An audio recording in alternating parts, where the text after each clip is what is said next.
Hey, hope you're having a fantastic day. So let's talk April TBR. So April is already upon us, which is crazy to think about, but I literally just put out my spring TBR, but I am well over halfway done with it. So I'm like, let's do an April TBR because I'm gonna need some more books to read. And there are like 2 books, one from my spring TBR that comes out later in the month, so I won't be able to finish that. And it's the finishing of the Bridge Kingdom series. I'll put a picture of it up here. I think it's the Twisted Throne or something like that. So that one doesn't come out until later this month in April, and so I won't be able to read that one later on. And as with one of the other books here, but it's like I'm already well over halfway through my spring reading TBR, which I'm so shocked at myself. I know. Thank you. Pat myself on the back for sticking to the TBR, right? But I needed some more books to read this month, and with it being spring, and it's also my birthday. Hello, fellow Aries.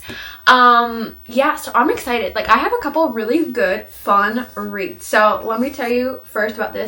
Violet Thistlewaite is not a villain anymore. Now, this has literally been on my TBR for less than a week. Like, I was watching another influencer talk about this book, and I'm just like, you know what that sounds good for? April. Like, spring automatic. Like, if you look, like, it's like a dragon, like, blowing instead of fire flowers. Like, you can't tell me that's not a spring read. Like, you just can't. And I think the premise is really fun. So, pretty much, Violet is our main character, and I believe her boss, of course, was like an evil lord or whatever. I think he died, and so now she's kind of wanting to like get out of the bad dregs, right? Like she wants to like go legit and like be like kind of one of the good guys. She doesn't want to like live below the belt and always on the run.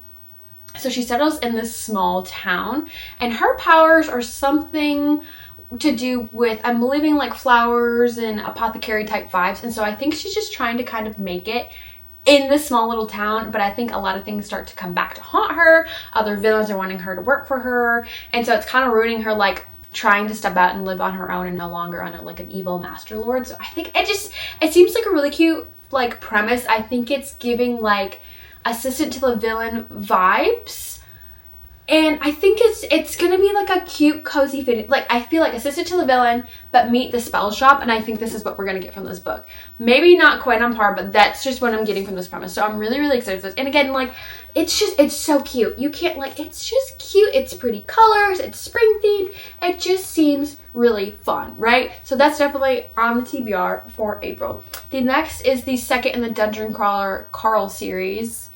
Carl's Doomsday Scenario. So the first one in this book series, I literally just finished up this morning, and that was on my spring TBR, and I loved it. Like that was an easy 5-star read for me. Like it was just like on vibes alone. It was so fun, right? So pretty much premise of the story, something happens, the world, if you weren't outside at a certain point, the world just like squished itself in and became labyrinths, right? And you're either forced to like live on top of the world that has now become completely nothing, or you have to go underneath into this game world, kind of like the Hunger Games, but like game show type vibes, like more video game-esque, and you have to kind of fight for your life down there. And so Carl decides to go down there, and you're kind of following along. There's 18 different levels, and he's slowly going through this labyrinth, and it's like absolutely ridiculous. It's funny. It's a really fun twist on sci-fi, and I enjoyed every second of it, and I can't wait to read the second book. So this is the second book of the series. He's now a few levels in, and he's at the point where he kind of has to figure out where he wants to go. And like once you get to a certain level, you get to change some type of like, you can either stay human or like turn into something else, but then you're also wanting to make sure you're getting like a certain amount of views and things like that. So it's just a different dynamic kind of piling on top of each other. But again, it's just fun. Like the vibes alone are so fun. The writing style is not horrible, but it's not like the best of ever, but it's fun. Like above all else, it is fun. So I'm definitely excited to read that, and I will be reading that within probably this next week.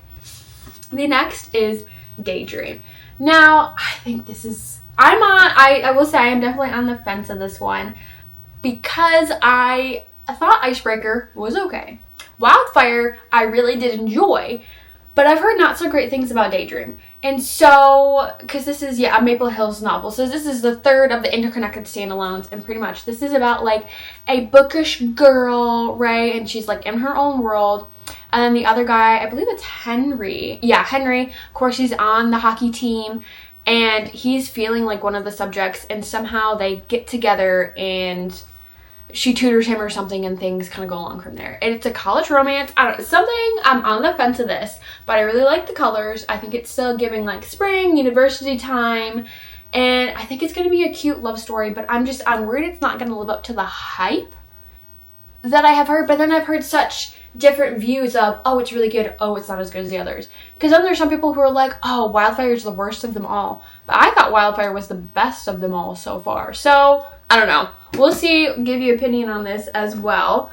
The next is The Thorn Queen. So this also comes out like mid to late April, right? And so I'm super excited. So this is the second in the duology, but the first book is The Rose Bargain. And I definitely have mixed feelings about it. Like, it was good, but I'm still on the edge of it, right? Like, I'm still like, I enjoyed it, but like, I need to know what happened. So it's pretty much the show The Bachelor with Bridgerton vibes with Faye. Like, it's a great premise, right? It's a great premise. I had fun reading it, but I feel like it was like a really good build-up. Hello, Kate. Sorry, my cat's coming to say hello. Really good premise, right? And so it's interesting of a vibe, but I feel like we were like slowly sort of the climb, all of a sudden we're like zoom off, and like shit pretty much hits the fan, and you're kind of left like, what? And like, it's not a bad thing. I think like it's interesting. It was a really big twist at the end, like I would not have guessed, right? Like huge red flags that I was not expecting. And so going into the second book, I'm really, really excited for it to kind of see what happens and finish it up, because I feel like there was a lot going on, and like I need answers. And of course, just look at the cover. The cover is so pretty. Like, you can't, it's beautiful. It's giving spring, but also just Faye. Like, the added meanness of like how Faye can be, I think it's fantastic. Like, I'm excited. I need to finish up the duology. Definitely let you know. The next, I've had this on my TBR for a long time, and I do have a book coming in the mail soon. It should be here within the next week, but I did order it, and it's Emily Wilde's Encyclopedia of Fairies. So honestly, I don't really know a lot about this book. I think she's just like kind of a young girl, ends up going through the fairy world, and stuff ensues. That's literally all I know about it. I know absolutely nothing else. I know it's a pretty good book from what I've heard and from other friends who have suggested it to me, and I think it's just going to be a fun vibe. But other than that, I literally know nothing, and I think it's just now is the time, like the perfect time to get into it. Because again, spring, look at the cover, I think it's cute, and that's all I gotta say about it. The next book, it's not necessarily spring vibes, these last two books that I have on my TBR, but Crown Tide. This is the last in the Light Lark series. Now, I thoroughly enjoyed Light Lark, right? By Alex Strait. Like, I would say it's one of my top favorite series, but here's the kicker. I thought it was going to be a trilogy. It has turned into 4 books, and this is the 4th and final book, and I already went ahead, I reread the first 2 books, I read the 3rd book just a few months ago. I read it like the beginning of the year, and now I did start on this, so I'm literally 21 pages in, and I stopped because I feel like the 3rd book was not needed. I do. I think it added another twist to the story, which is not terrible, but I don't think it was needed. I really don't. I think that's what kind of, it truly did. It put me into a book slump, and I'm not reading for a few weeks. And then, of course, because I started right on this right after, and like I stopped at 21 pages. I don't think it's a bad book series, and I really, really enjoy this, but I want to know what happens, right? So in the premises of this Light Lark series, pretty much every different island it's composed of, everybody has a different curse within their people, right? And so this curse has been on them for like 500 years, but every 100 years there's a centennial. And all of the leaders of all of these islands and groups of people get together, and they're supposed to get together with all the other leaders and try and figure out, they have like 100 days or something like that, like a set specified amount of time that they're allowed on the main island to try and figure out how to right the curse and to get rid of all these curses, right? To like set the world back right where it's supposed to be. And of course things ensue. There's a really, really interesting love triangle, and like it has your jaw dropping. Like the first Light Lark book, supreme, absolutely supreme. Second one, jaw dropping, right? Third book wasn't necessary. I don't know, but I need the answers, and I think that's why I'm gonna add it on to the TBR here, because I need to know what happens, right? Like I want to know who she chooses. Really, that's the biggest premises. I mean, of course I want to know what happens to her, but like I'd rather know who do you pick, because it's kind of like good boy versus bad boy to a certain degree, and like light versus dark, And it's interesting, it's intriguing, and I need to know what happens, and I need to finish up the series. So that's something on the TBR. Now, the last book, definitely not inspired by spring, but it keeps staring at me on my shelf. Like, it continually stares at me, and it's only been on there for a few weeks. But I keep looking at it. I feel like it's a little, perhaps out of my depth for April, but it keeps looking at me, and I feel like I should start it. So it is Malice by John Gwynne. And she's thick. She's a little thick, especially with all the other books I have to read. And, like, I'm very much a reader, so these aren't going to be the only books I'm reading this month, right? Like, these are just, like, some of my in-tune picks that I for sure want to read. The other books, who knows what I'm going to read. But this has just been staring at me on my shelf, and I feel like I need to read it, as something is drawing me in. Now, I have read John Gwynne's other series.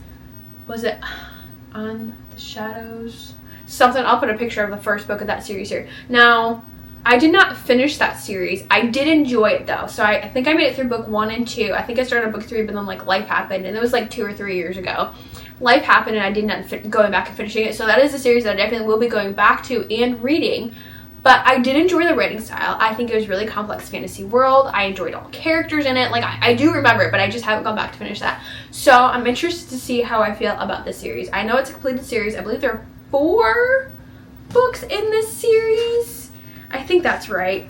And I'm pretty sure, I know one of them is called Ruin, and I'm pretty sure from what I've heard from others, it does ruin you, but in the best way. You know what I mean? Like, you know, and so something about this book series, it's just telling me to read it and to get started on the series, but it just keeps staring at me. I think maybe it's just because of the white on my black shelves, because my darker aesthetic, like the white, it's just so pronounced. It's like, read me, Cheyanne, read me. And I'm like, but I don't know if I'm ready, right? Like, all I really know about the story, I know it's a high fantasy. I think it's warring worlds, and we're kind of following along 4 different characters, and they're trying to fix the broken world. That's all I got. That's all I know about the story. But I've heard nothing but good things about it. Like, nothing but good things. And I can't tell you enough. Like, that's always a good sign that as long as it's got plenty of good things. I don't know that I've heard a bad review about this. Like, how often can you say that of a book, right? But she's thick. She is thick. And I know the other books are as thick or just thicker, right? Like, I'm kind of scared to read this, but I want to. Like, something in it is just very much drawing it to me this month. So, I don't know. We'll see if I end up getting to it. If not, maybe in another month or 2, but I have a feeling I'm probably going to crack into this soon. And it might consume my life for a few weeks, you know? Like, but I could probably finish this in 2 or 3 days minimum if I really wanted to. Probably faster if I just sit down and, like, completely consume it, but we'll see. But I have really, really high hopes. I think I have a ton of really fun books here for April. Please let me know in the comments, what are you reading this month? Are any of these that I have picked out on your April TBR? Or are there other ones that I think I should add into my TBR? I'm going for very much, other than Daydream, like a very fantasy filled world. Like that, I've just been on this fantasy kick this entire year so far. I think I've read almost all fantasy except for like the random, like Carl's like the Sci-fi Carl one and things like that. Like, I have been on a very, very high fantasy kick, and I'm just interested to see kind of where that goes. But let me know, what are your April TBR picks? Do you have any fun, like, things coming out? I feel like there's 4 or 5 books from a series that I'm wanting to finish up are coming out this month, so I'm super excited for those. But let me know, comment down below what your April TBR is. Maybe I inspired you to read one of these. Let me know. Or if you've read one of these, you're like, absolutely not, X it off your list, please let me know, because sometimes I don't always listen to others and I read it and then I regret it. I'm like, I should have listened to you, but like, you know, me being the stubborn headed, and I'm just like, no, I'm gonna read it, I want my own opinion. And c'est la vie, right? C'est la vie. But I hope you guys have a wonderful rest of your day, whatever day you're on, and happy reading.